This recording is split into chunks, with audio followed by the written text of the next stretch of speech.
Assalamualaikum warahmatullahi wabarakatuh. Waalaikumsalam warahmatullahi wabarakatuh. Innal hamdalillah nahmaduhu wa nasta'inuhu wa nastaghfiruh wa na'udzu billahi min shururi anfusina wa min sayyiati a'malina. May yahdihillahu fala mudilla lahu wa may yudlil falan tajida lahu waliyyan mursyida. Amma ba'd. Jemaah, para hadirin yang dirahmati Allah Subhanahu wa taala. Pertama dan yang paling utama, marilah kita panjatkan puji syukur kita kehadirat Allah Subhanahu wa taala, yang mana pada malam hari ini kita dapat berkumpul dalam rangka pengajian dan pembacaan beberapa ayat suci Al-Quran. Kemudian salawat beriring salam marilah kita hadiahkan kepada junjungan kita Nabi besar Muhammad SAW. Mudah-mudahan dengan banyaknya kita bersalawat kepada beliau, kita termasuk ke dalam golongan umatnya yang mendapat syafaat di yaumil mahsyar kelak. Amin ya rabbal alamin. Hadirin yang dirahmati Allah, sebelum kita buka kajian kita, saya perkenalkan dulu, izinkan memperkenalkan diri. Nama saya Herman Syah, asal dari Medan, umur 24 tahun, sekarang mengajar di SMPIT Abu Bakar. Nah, insya Allah kajian kita pada malam hari ini adalah tentang memakmurkan masjid. Kita tahu tentu semuanya apa itu memakmurkan masjid. Banyak ya bentuk-bentuk dari memakmurkan masjid. Sebelumnya saya bacakan dulu ayat dari Al-Quran. Allah Subhanahu wa ta'ala berfirman, Innama ya'muru masajidallahi man amana billahi wal yawmil akhir wa aqama as-salah wa ata az-zakah wa lam yakhsha illallah fa'asa ulaika ayyakunu minal muhtadin. Yang artinya, hanya saja yang memakmurkan masjid-masjid Allah Subhanahu wa ta'ala adalah mereka yang beriman kepada Allah Subhanahu wa ta'ala dan hari akhir, yaitu hari kiamat, mendirikan sholat, menunaikan zakat, dan tidak takut kecuali kepada Allah Subhanahu wa ta'ala. Maka mudah-mudahan merekalah orang-orang yang mendapat petunjuk. Jadi ayat ini menyatakan bahwasanya salah satu bukti aplikasi dari keimanan kita kepada Allah Subhanahu wa ta'ala adalah memakmurkan masjid. Itu. Lalu bagaimana cara memakmurkannya? Ya, di sana ada beberapa hal yang bisa kita lakukan dalam rangka memakmurkan masjid Allah Subhanahu wa ta'ala. Sesuai dengan kata memakmurkan itu sendiri. Dalam bahasa Arab disebut amara ya'muru. Ini merupakan kata serapan dari bahasa Arab yang artinya banyak. Di antara artinya adalah mendirikan, menjaga, menetapi, merawat, dan sebagainya. Nah, di antara bentuk-bentuknya adalah mendirikan masjid. Rasulullah Shallallahu Alaihi Wasallam bersabda, "Man bana masjidan yabtaghi bihi wajhallahi banallahu lahu baitan fil jannah." Rawahu Muslim. Barang siapa yang mendirikan masjid karena mengharap ridha Allah Subhanahu wa taala, niscaya Allah akan membangunkan untuknya satu rumah di surga. Ini hadis diriwayatkan oleh Imam Muslim. Jadi pada kita semua, kalau memang mempunyai rezeki yang berlebih, silakan diinfakkan, silakan bantu pembangunan masjid-masjid yang ada. Tentu kita semua berharap bahwasanya Allah akan membalas kepada kita yang lebih baik dari apa yang kita infakkan. Itu bentuk yang pertama. Nah, di antara juga bentuk memakmurkan masjid adalah membersihkan masjid, merawatnya, menjaganya. Rasulullah sallallahu alaihi wasallam bersabda, amara Rasulullah sallallahu alaihi wasallam bibina'il masjid fituari wa an tunazzifu wa an tutayyibu. Rasulullah sallallahu alaihi wasallam telah memerintahkan kita untuk membangun masjid, kemudian membersihkannya dan memberikan wangi-wangian atau mengharumkannya.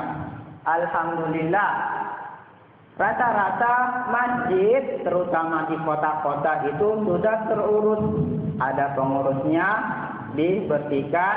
Di sini disebut takmir ya Pak. Nah, ada takmir masjid. Jadi untuk ini kita tidak perlu masalah lagi.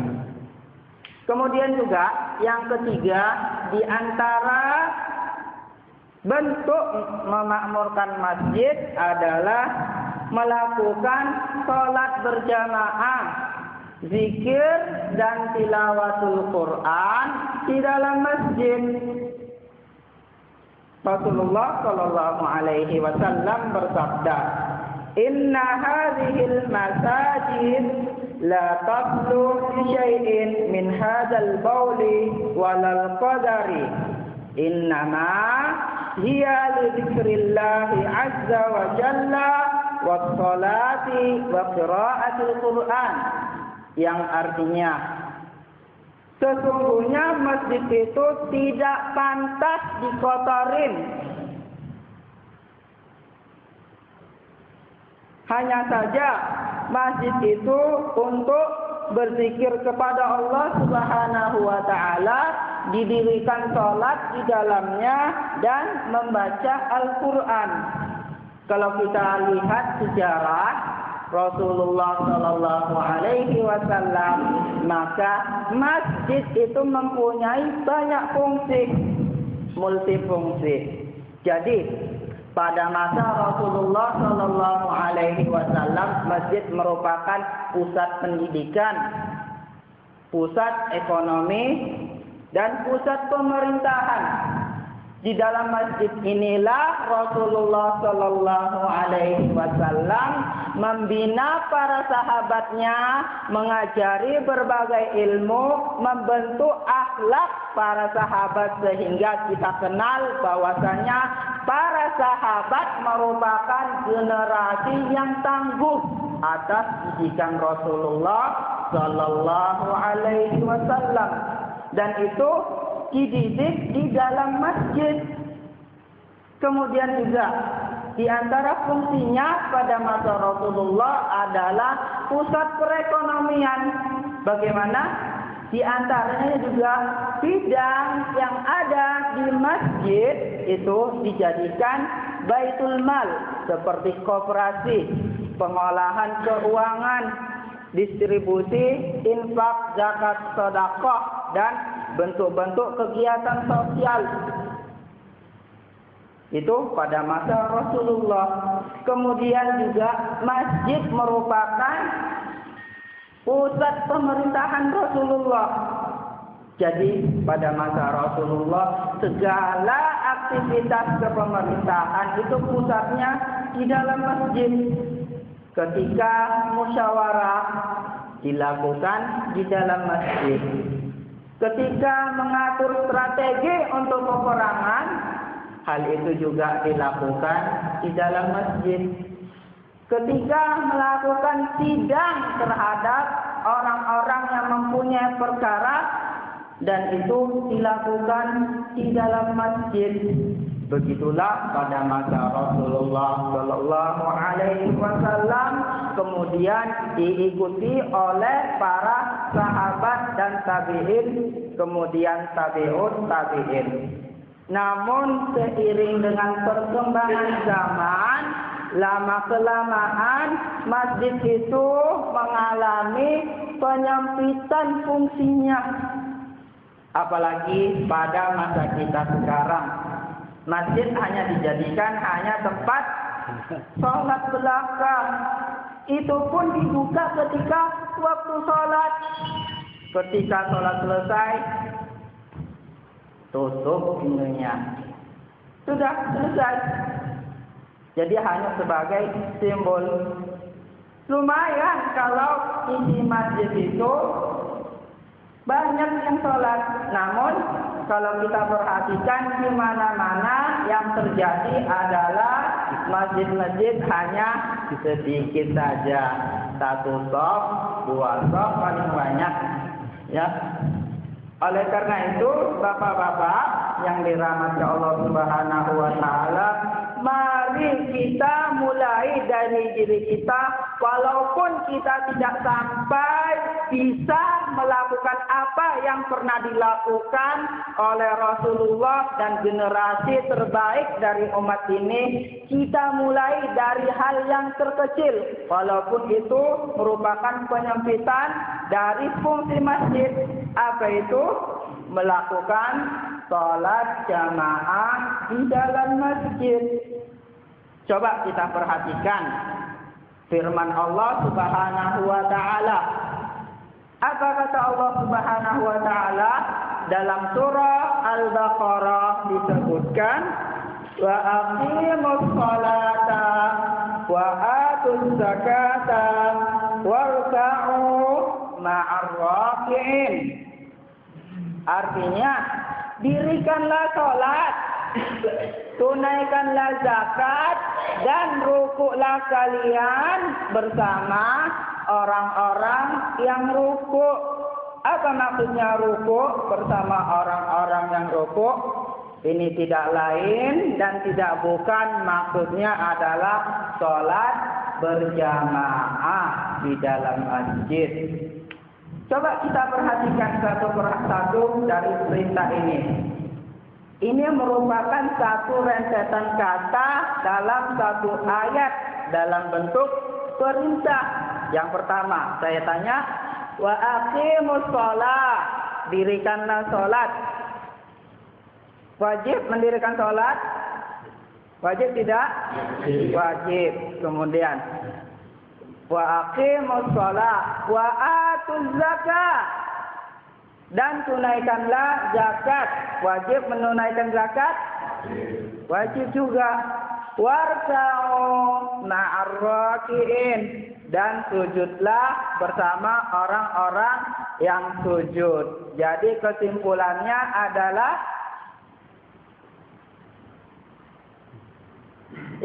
oleh karena ini ini rentetan satu ayat. Melalui ayat ini pula lah para ulama berbeda pendapat, Para ulama berbeda pendapat. Di antara ulama ada yang menyatakan wajibnya sholat berjamaah di dalam masjid, dan sebagian ada yang menyatakan hanya sekedar sunnah muakkadah. Apa itu? Yaitu sunnah yang diutamakan. Demikian. Terlepas dari perbedaan ulama tentang wajibkah atau sunnahkah sholat berjamaah itu, maka kita lihat, jangan dilihat dari wajib atau sunnahnya, tetapi lihatlah bahwasanya sholat berjamaah itu merupakan perintah dari Allah Subhanahu wa ta'ala. Kita sendiri kalau sebagai seorang pegawai dalam satu perusahaan atau institusi, tentu ketika ada atasan kita, bos, manajer, ataupun apapun namanya itu, ketika memerintahkan kita untuk melakukan sesuatu, apa yang akan kita perbuat? Manut, nurut, demi mencari simpati dari atasan. Nah, itu kita masih dalam lingkup sesama makhluk Allah Subhanahu wa ta'ala. Apalagi perintah ini datangnya dari yang menciptakan makhluk Allah Subhanahu wa ta'ala. Tentu sebagai orang yang beriman, sudah sepantasnya kita lebih patuh demi mencari ridha dari Allah Subhanahu wa ta'ala. Itu tentang sholat berjamaah yang terdapat dalam ayat Al-Quran. Kemudian juga Rasulullah Shallallahu Alaihi Wasallam juga bersabda dalam hadisnya yang berbunyi,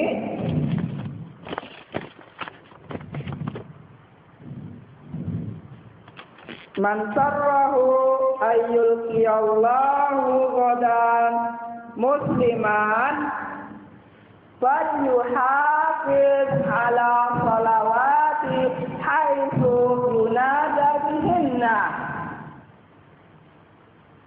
Ini hadis diriwayatkan oleh Imam At-Tirmidzi. Artinya, barang siapa yang ingin berjumpa Allah Subhanahu wa ta'ala pada hari kiamat dalam keadaan muslim, maka hendaknya ia memelihara sholat-sholatnya itu di mana azan itu dikumandangkan. Artinya apa? Artinya di tempat yang ada azannya, berarti itu adalah masjid. Ini hadis dari Rasulullah Shallallahu Alaihi Wasallam. Yang pertama merupakan perintah Allah Subhanahu wa ta'ala, dan yang kedua merupakan perintah dari Rasulullah Shallallahu Alaihi Wasallam. Sudah sepantasnya kita sebagai seorang muslim untuk mentaati perintah Allah dan Rasulnya. Nah, para sahabat dahulu ketika diperintah oleh Allah atau Rasulullah Shallallahu Alaihi Wasallam tidak pernah menanyakan, "Ya Rasulullah, perintah ini wajibkah atau sunnahkah?" Tidak. Tetapi apa yang mereka jawab? Sami'na wa ata'na, kami dengar dan kami taati tanpa memandang wajibkah atau sunnahkah. Tetapi yang dipandang adalah itu merupakan perintah Allah dan Rasulnya, dan mentaati perintah Allah dan Rasulnya merupakan bentuk dari keimanan seseorang. Nah, untuk lebih menguatkan lagi supaya menimbulkan motivasi dalam diri kita untuk sholat berjamaah, tentu kita juga harus tahu beberapa hal yang menyangkut tentang sholat berjamaah itu. Nah, di sini saya akan sebutkan beberapa keutamaan sholat berjamaah. Tentu kita semua juga sudah mengetahui beberapa bagian tentang sholat berjamaah, keutamaannya. Namun tidak ada salahnya kalau kita mengulang kembali untuk menyegarkan dan untuk menimbulkan kembali semangat kita dalam sholat berjamaah. Di antaranya adalah yang pertama, pahala sholat jamaah melebihi pahala sholat sendirian dengan perbedaan 27 kali lipat. Nah, hal ini disebutkan dalam hadis Rasulullah Shallallahu Alaihi Wasallam, "Sholatul jamaah afdalu min sholatil fardi bisab'i wa ishrina darajah." Muttafaqun alaihi. Salat jamaah itu lebih utama dari salat sendirian dengan perbandingan 27 derajat. Bapak-bapak yang dirahmati Allah Subhanahu wa taala, kalau dalam kehidupan kita ditawarin di 2 atau lebih perusahaan dengan pekerjaan yang sama, waktu yang sama, namun dengan gaji yang berbeda. Di satu perusahaan A contohnya 1 bulan hanya mendapatkan 1 juta, kerjanya 7 atau 8 jam. Kemudian di perusahaan B gajinya 15 juta. Sama kerjanya dan waktunya, hanya saja yang ada di perusahaan B itu membutuhkan sedikit pengorbanan, agak jauh, atau pakai bensin, minyak, butuh tenaga untuk ke sana. Namun gajinya 15 juta. Sementara perusahaan A hanya 1 juta. Kira-kira bapak-bapak akan milih yang mana? Yang banyak tentunya. Ini dalam kehidupan dunia. Begitu juga ketika sholat, Allah memberikan pilihan. Boleh sholat sendiri, boleh, tetapi hanya 1. Sementara ketika sholat berjamaah berapa? 27. Nah, ini yang dijanjikan Allah Subhanahu wa taala. Hanya saja karena tidak terlihat, tidak tampak oleh kedua mata kita, maka banyaklah di antara kita yang berleha-leha, tidak peduli dengan pahala yang dijanjikan Allah Subhanahu wa taala. Nah, dalam hal ini keimanan kita lah yang diuji. Keimanan kita yang diuji Allah Subhanahu wa taala. Itu yang pertama, pahalanya. Yang kedua, apa itu? Setiap langkah yang diayunkan seseorang untuk sholat berjamaah itu akan dihitung sebagai pahala. Jadi 20 langkah dari rumah ke masjid, 20 langkah lah pahalanya. 30 langkah, 30 langkah. Dalam hadis disebutkan, "Idza tawadda'a fa ahsanal wudu'a, thumma kharaja ilal masjid, la yukhrijuhu illa sholati, lam yaktu khutwatan illa rufi'at lahu biha darajah. Wa khutat anhu khati'ah, fa idza shalla lam tazal malaikatu tusalli alaihi ma dama fi musalla taqulu Allahumma salli alaihi Allahumma arhamhu wa la yazalu ahadukum fi salatin man tadhara shalah." Rawahul Bukhari. Artinya, apabila salah seorang kalian berwudu, kemudian membaguskan wudunya, kemudian pergilah dia berangkat ke masjid, hal itu tidak ia lakukan kecuali dengan tujuan sholat, maka setiap langkah itu akan dinaikkan derajatnya, dihapuskan dosa-dosanya. Kemudian apabila ia sholat, maka malaikat akan senantiasa berdoa untuknya, memohon kepada Allah seraya berkata, Allahumma sholli alaihi, ya Allah berilah sholawat kepadanya, Allahumma arhamhu, ya Allah rahmatilah dia. Dan malaikat senantiasa, dan seseorang itu senantiasa dihitung sholat selama ia menunggu sholat itu sendiri. Jadi berapa keutamaannya? Berapa? Ada ingat? Nah, yang pertama, diangkat derajatnya. Setiap langkah itu dihitung derajat pahala.